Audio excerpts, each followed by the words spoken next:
Men spell love Respect.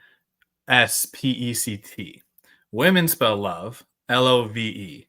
Children, on the other hand, spell love Time.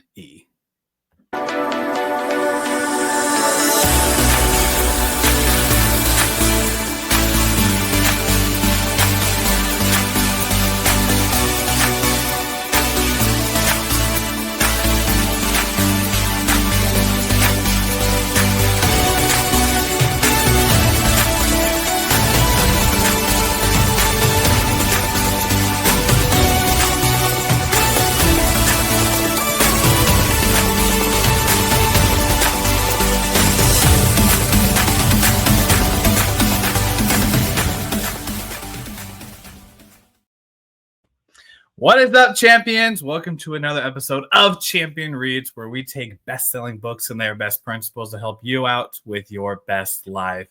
I'm your host, Willie Blake. I'm here with my co-host as well, Mr. Ian Sturmer. And today we are coming to the last episode that we're doing on this book, Michalowitz,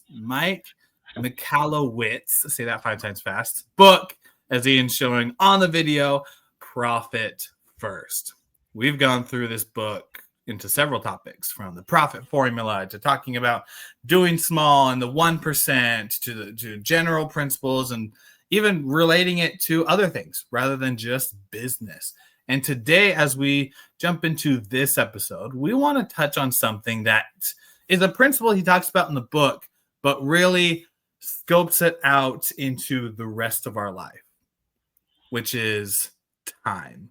What are we spending our time on? And just like in the book where he says, focus on profit first, and then you could deal with expenses. Are we taking the time are we putting the time into what's most important in our relationships with our friends, family, spouses, children, all the above?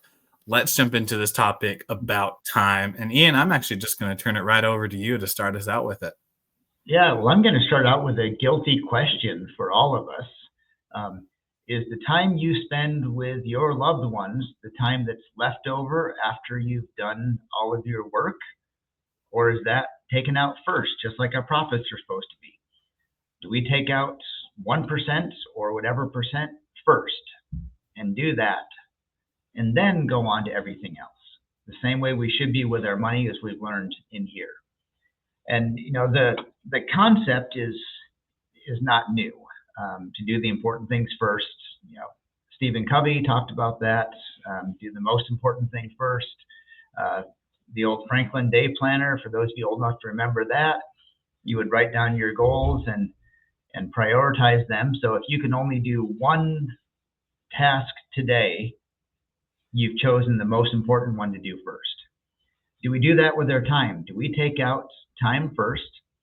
And if we're going to budget out our day and plan our day the same as we would our bank account, do we take that first section and say, my family is most important, or my dog is most important, or my best friend is most important, whatever's most important? Not going to say there's right or wrong answers to what's important, but there are right and wrong answers to, are we putting them as the most important?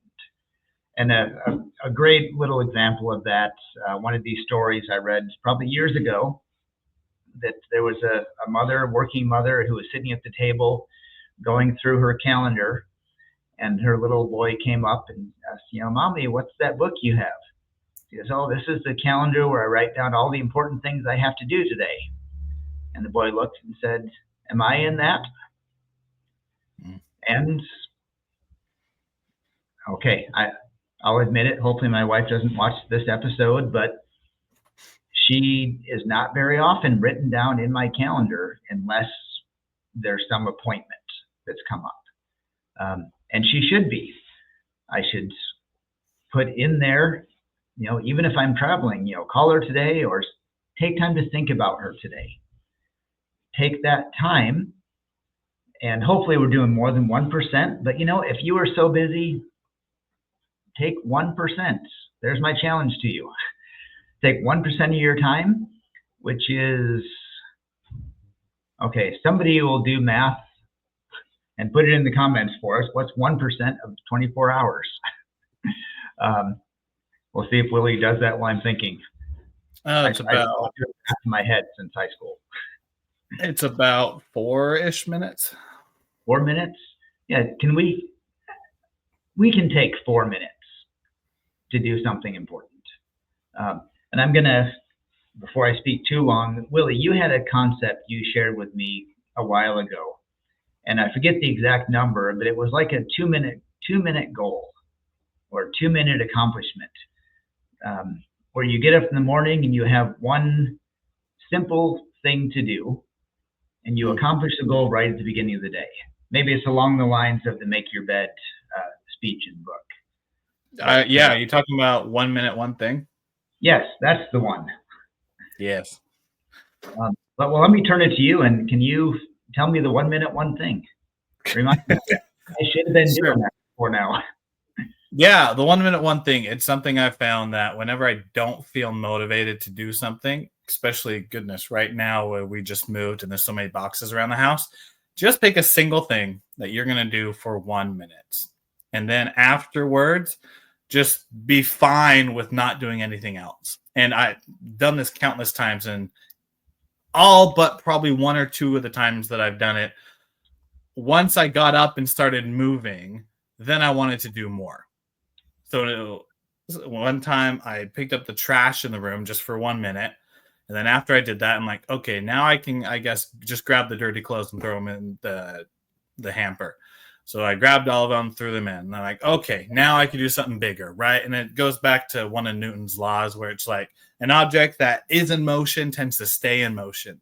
When we are in motion and start moving, we are more likely to do the thing that we're wanting to do. So whenever I get in a situation where I'm sitting there and don't want to do anything, I just think least degree of action I need to take, 1 minute, focus on one thing, and that's what it is.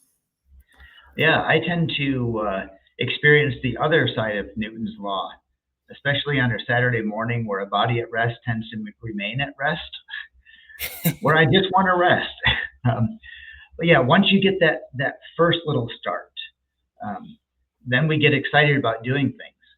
And if we take that first start of our time with what's truly most important to us, and if you're not sure what is, maybe we want to go back, or our viewers come back and review our videos on the Miracle Morning, talking about the things that we can start our day with that are the most important, whether it's going back to those personal meditation, or it's an exercise, or it's a personal study, a spiritual study, or interaction with a loved one or someone around us. If we put that first, that becomes the start to our day. That motivates us, hopefully, to do more and more of that. Now, I'm going to talk about another friend, and I won't mention her name in case my wife in case whoever it is looks at this video later on.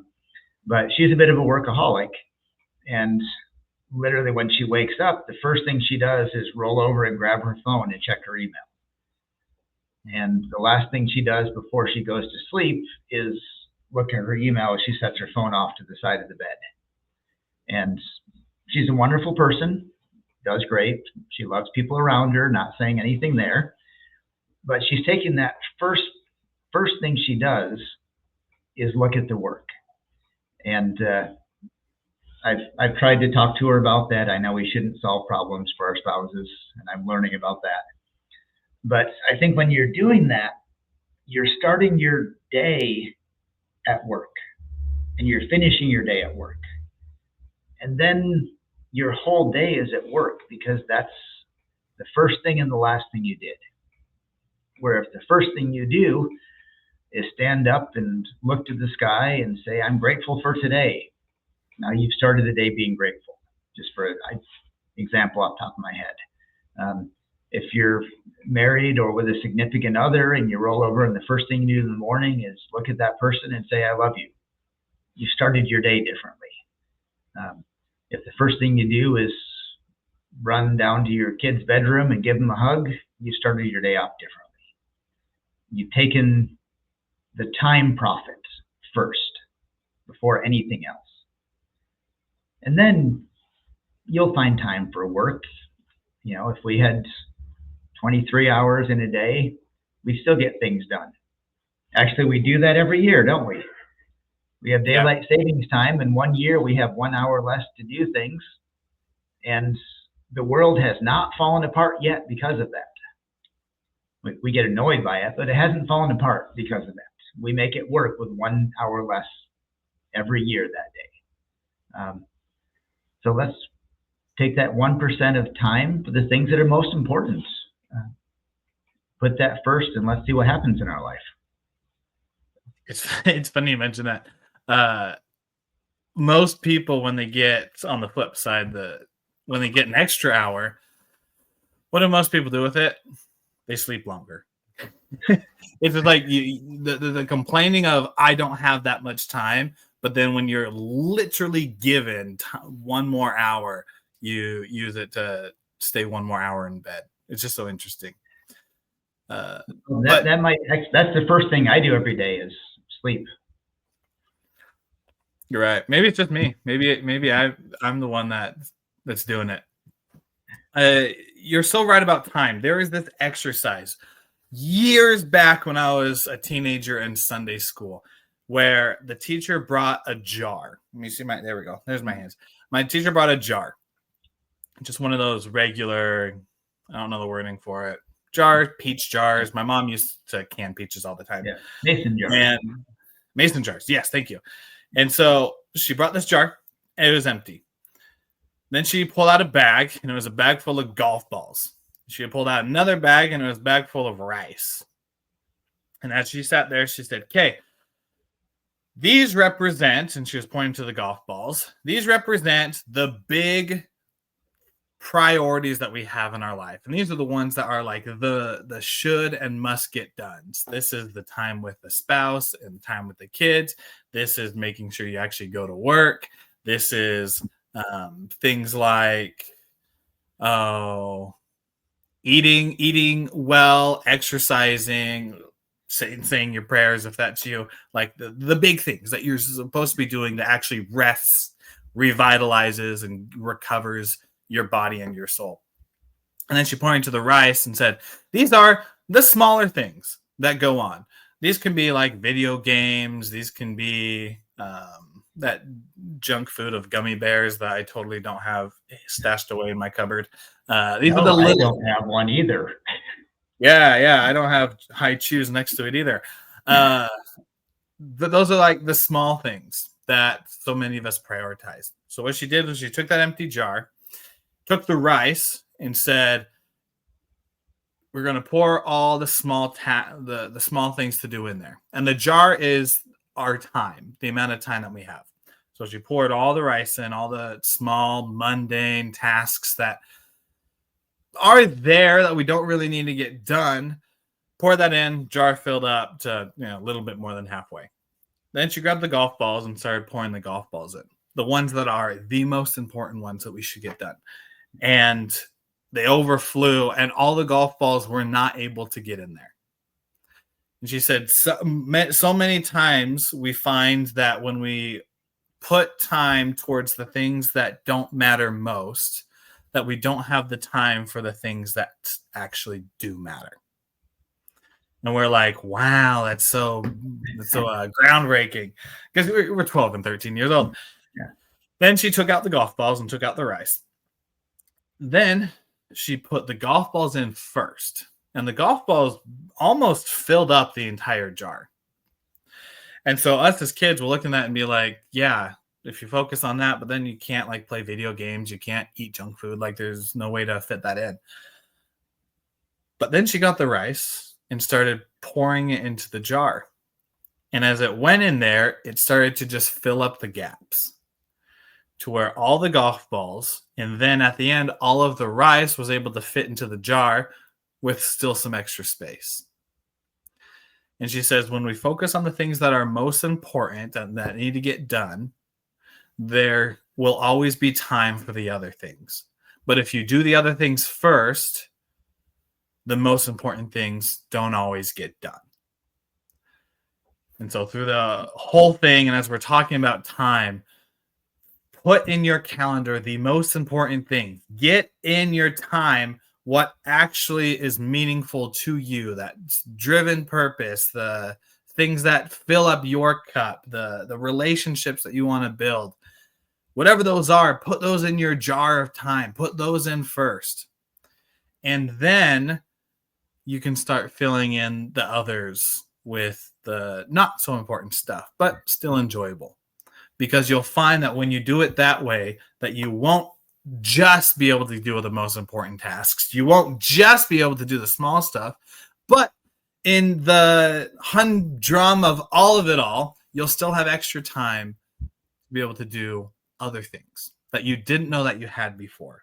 And that's simply just moving things around and prioritizing the most important things first. And crazy enough, that time that everyone asks for becomes more manageable and you get a little bit extra. Yeah, I actually saw that demonstration once, but the person went one step further and he explained all of that, and then he took out a can of beer and he poured the beer in, and it still didn't overflow. And now this is in college, and somebody said, well, what's the beer for? He said, no matter how busy you are and how full your day is, there's always time to grab a beer with a friend. There you go. And not that we're advocating alcoholic drinks here, but we are adults, so it's up to you to choose what you want to do. But there's some truth there. There's, no matter how busy you get, there's always time for that. You know, a friend calls you with a problem or an issue, there's always time. A friend calls to say, hey, Willie, you are awesome. Just wanted to tell you that. Keep up the great work. You're an inspiration to me. Have a great day. And I hang up. Have I taken time out of your life to tell you that, Willie? If I call you and tell you that? No. No. More enhances it than anything. Yeah. And it does with that. So when we get the important things taken care of, then we get to do the other fun things. There's always a 1%, 4 minutes a day for a really important special thing that you can do to share with someone important, share with someone that's valuable to you. Call your mother, tell her you love her. Okay, I tried that. It takes more than 4 minutes before I can get off the phone with her. But it's really valuable time to be on the phone.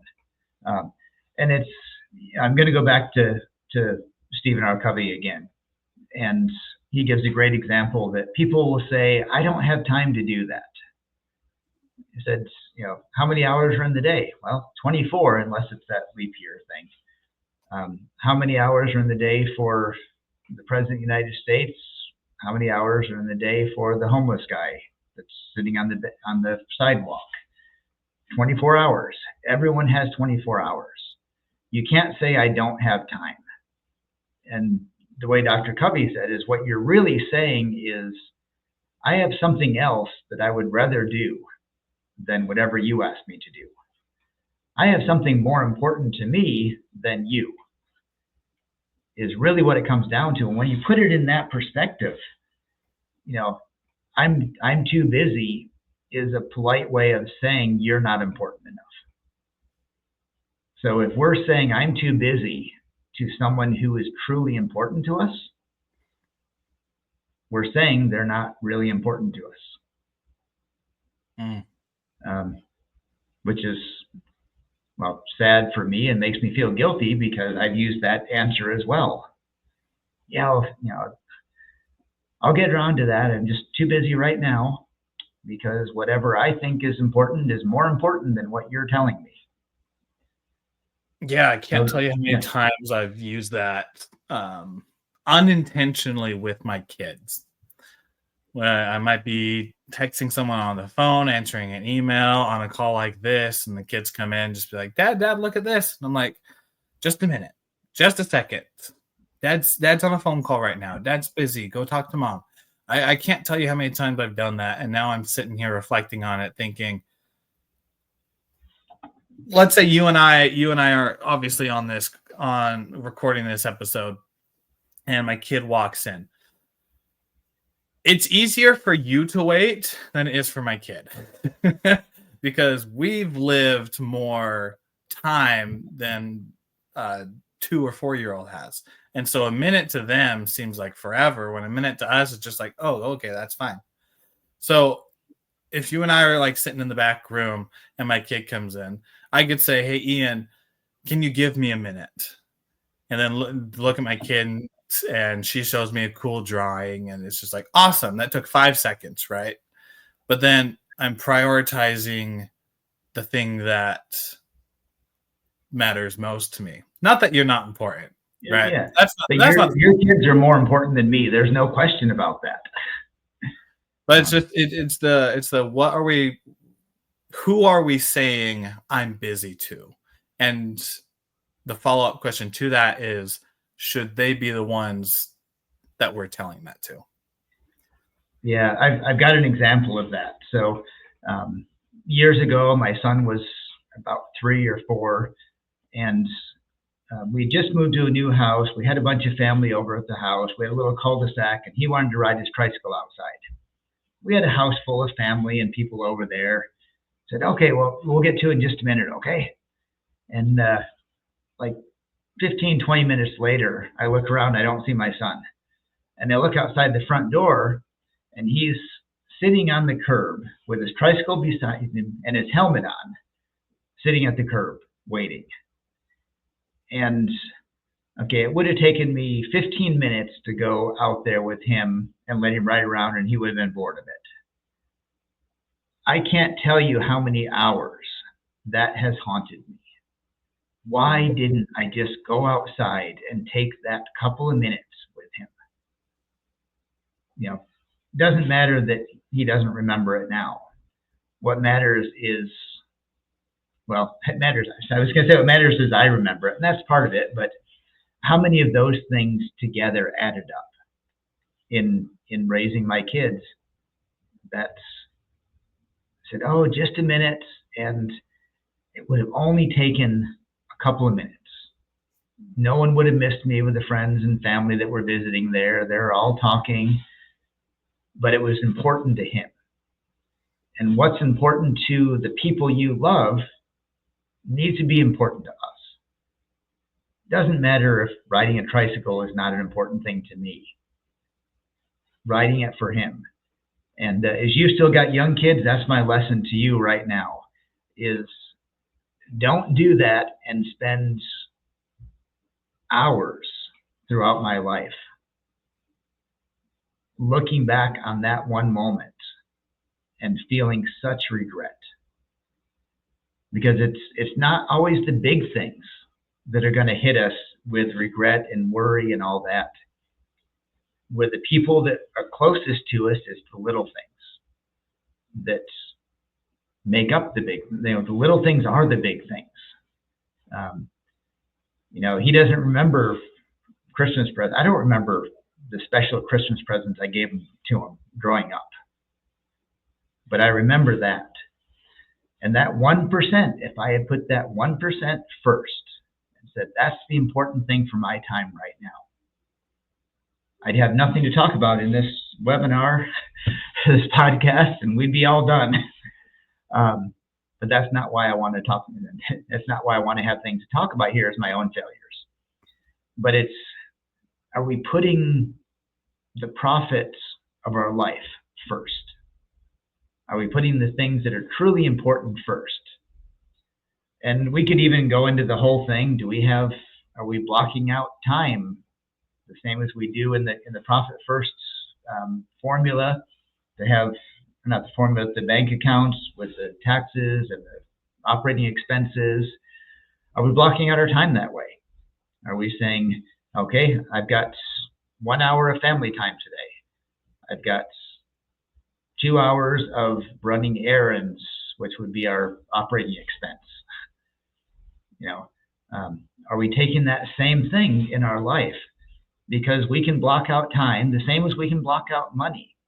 There's no difference when you're making up a budget to budget your time or budget your money. You got a finite amount, and if you budget it well, you're going to hit the most important things. So let's take that time profit first. So. You are spot on. And as we come to the close, that's probably a great thing to end on. And I'd add on to that is don't let the most important things in your life get the leftovers. Make sure they are there for the banquet of your time. Because when they're there for the banquet of your time, other things can go to the leftovers. But it's the most important people that should know that they're the most important people. And it doesn't take too much time to do that. Like Ian said, a simple message or a call to someone for 10 seconds might change their entire day and build a relationship with you for years and years to come. Do you have 10 seconds? Do you have 15 seconds to send a text, to call somebody, to be able to truly share with those that you love and care about that they actually matter? Ian, do you have a final thought with all this? Yeah, just sometimes it takes a couple seconds. So last story for me today on this podcast, when I was a kid at church, there was a guy at our church that would always, when I walked by, say, "Hi, Ian, how are you doing?" and shake my hand. And not a lot of adults took time when I was a kid growing up to say that. He's long since passed away now, but it still sticks in my memory. And once in a while I'm online and I connect with one of his kids that I knew growing up, and it's always, your dad every time took time to look at me and smile and ask me how I was doing. And that made me feel so good growing up. And it took him 5 seconds, 10 seconds to do that. So maybe that 5 seconds, that 2 seconds, that 1 second might be enough to change somebody's life, or to save your marriage because they realize that you're important, or to rekindle a friendship, or to bury a past wrong, any of those things. Put that 1% of your time first to start with. And I'll finish with that. That is a great finish. And with that, champions, that wraps up this episode. If you've had inspiration in it, go ahead and subscribe to the podcast. You can find us on all the major podcasting platforms, as well as you can go to our website, mychampionscircle.com, where you'll be able to find link to the podcast, link to our socials, and everything else going in the Champion Circle universe. Until next time, champions, continue to be the best version of yourself. Be the champions in your life. And always remember, it only takes a few seconds to truly let other people know and yourself know what truly matters. We'll see you on the next episode of Champion Reads.